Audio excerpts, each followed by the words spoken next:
Olá pessoal, então continuando sobre a metafísica, esse aprofundamento da metafísica aqui. É a minha metafísica, né? Fica bem claro, isso é uma hipótese. A gente só pode julgar essa minha hipótese no conjunto todo dela e ela tem que ensejar a uma ação. Uma ação que eu não posso eu fazer, você fazer, mas coletivamente pode ser feita e só a ação é que vai realmente comprovar se essa hipótese faz sentido ou não, tá?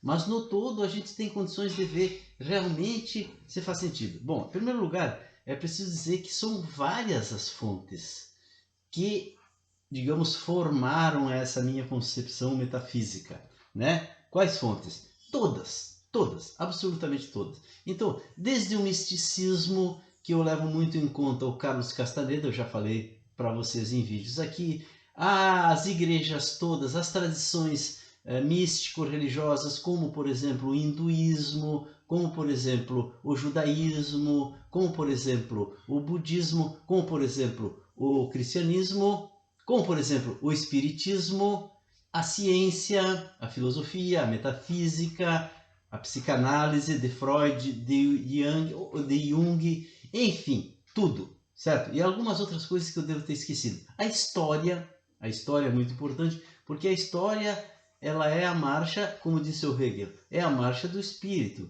Ela é comandada pelo espírito. Através da história eu posso ver, qual é o plano, né? Qual é o plano? Do que? Do espírito, diria Hegel.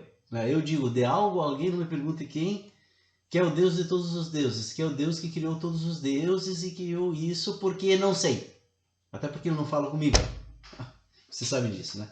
Então eu digo isso para início de conversa, tá? E o nosso maior inimigo, principalmente de vocês, porque eu penso nisso há muito tempo, né? Eu penso há muito tempo. Eu com 4 dias de idade já estava eu lá pensando nisso, né? E nunca mais parei de pensar. Então o maior inimigo para compreender isso, pessoal, é o bem e o mal. Quando tu entra no bem e o mal, deu. Tu já não entendeu. Tu tem que olhar para tudo no mundo sem olhar o bem e o mal, certo? Por exemplo, tu tem que olhar para Hitler e poder ver nele a marcha do espírito. Por que o espírito criou o Hitler? Se tu vê o Putin agora, mesma coisa. Se tu vê o Trump, se tu vê o Lula, se tu vê Mussolini, ou qualquer pessoa, ou tu quiser ver assim o diabo, pronto, Lúcifer, a história do Lúcifer, do anjo caído, tu tem que ver a marcha do espírito, né? E isso tudo junto é que tu pode começar a compreender o todo. Vocês me entendem? Então não pode ter preconceito, de nenhum tipo. Não estou falando só de preconceito racial, preconceito, enfim, né? Mas preconceito. Tem que olhar para as coisas desarmadamente. Não pode dizer, isso aqui feitiçaria. Não, em que consiste isso? Tem que olhar em que consiste. Qual é o estofo disso? O que ele representa, né? Só numa consideração do todo é que a gente começa a se aproximar da verdade, começa a entender as coisas, né?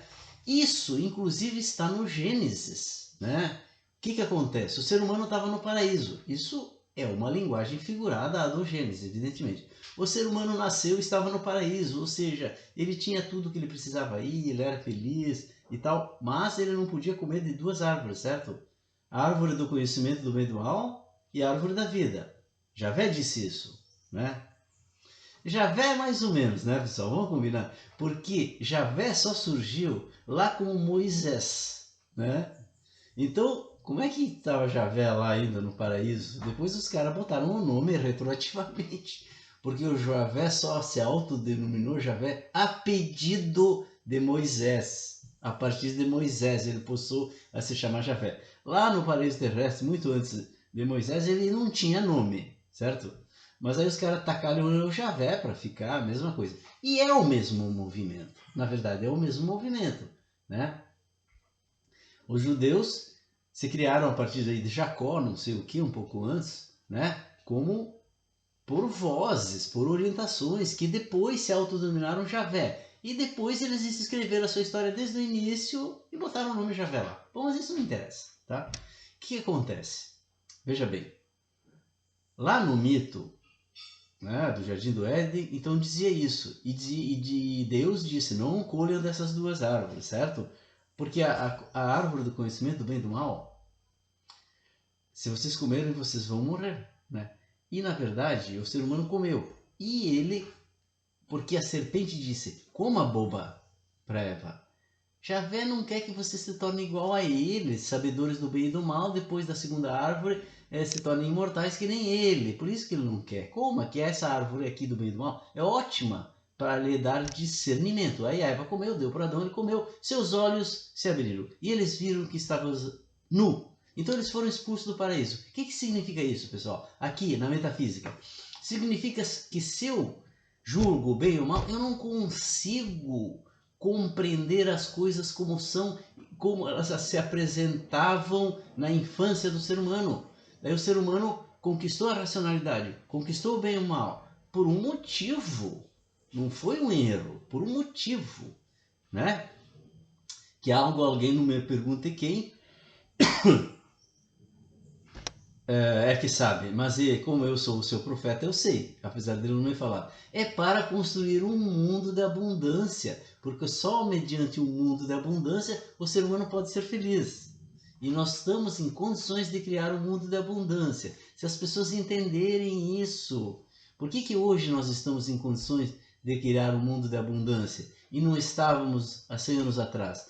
Porque a técnica, porque há 100 anos atrás todo mundo trabalhava braçalmente. Para aumentar a produção não tinha como, e as pessoas viviam uma vida de trabalho. Isso não é vida de abundância. Era preciso se desenvolver mais a técnica, a automação, e hoje é possível. E quem fez o desenvolvimento dessa técnica, dessa automação? O Ocidente, criado por quem? Por Javé. Vocês entendem o sentido disso tudo? Ah, então o Oriente não tem nada a ver. Tem tudo a ver. O Oriente tem as suas características, a sua importância, porque tudo que existe tem importância e tudo que existe tem o seu lugar, certo?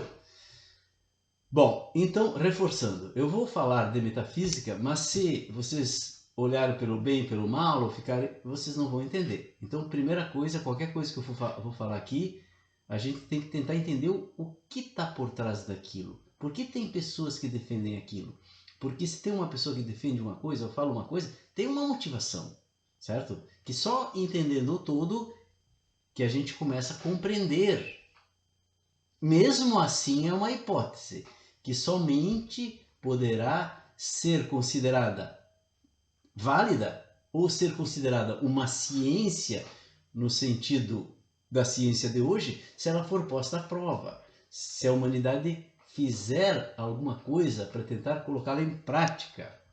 Não precisa toda a humanidade colocar em prática. Vocês lembram como foi a conquista da Lua? Se você reunisse as pessoas no passado e dissesse, nós vamos fazer uma nave para ir à Lua, as pessoas diziam, tá louco, o cara tá louco. Mas alguns que sabiam disso, cientistas, fizeram e depois as pessoas viram e acompanharam a conquista do espaço. Né? Eu era jovem, eu lembro, muito jovem, eu era criança. Eu lembro disso, né? Em 67, eu tinha 7 anos de idade, então eu lembro, certo? Então, a humanidade pode ser levada a um projeto de descobrimento daquilo que está encoberto, mas não precisa que toda ela se convença, é preciso que se crie um projeto que acredite nisso e põe em prática. E para isso é preciso certas coisas que eu vou explicar. É preciso ter pessoas adequadas para isso, é preciso ter um projeto científico. Só que qual é a diferença da ciência de hoje? Que a ciência de hoje não considera o sobrenatural. Esse projeto científico que eu estou falando, de metafísica, de descobrimento do que está encoberto, ele tem que, ao menos, em hipótese, considerar que talvez o sobrenatural exista. E ele tem que tentar fazer uma ciência que trate do sobrenatural junto com o natural. Porque o sobrenatural é a continuação do natural. Sobrenatural, né, pessoal? Ele está em cima do natural, né? Não, a palavra eu acho que não foi bolada para isso, mas coube bem, né? O sobrenatural está em cima do natural. Então, veja, já foi tentado esse tipo de coisa? Manipular o sobrenatural? Claro que foi tentado. Um exemplo é o espiritismo, né? Outro exemplo que, apesar de não dizer isso, no fundo ele lida com a metafísica, é a psicanálise. Então esses dois exemplos foram tentativas de lidar com coisas encobertas que não estão aqui no mundo. Espírito, espiritismo, inconsciente, a psicanálise, e os dois apresentam certas semelhanças, certo? Porque enfrentaram dificuldades logo depois que começaram, não conseguiram ir muito adiante. Tá? Então, essas duas experiências que trataram com esse território oculto, uma de uma maneira, outra de outra maneira, não tenham preconceitos contra nenhuma das duas. Senão nós não vamos conseguir entender. Eu vou tratar no próximo vídeo. Beijos!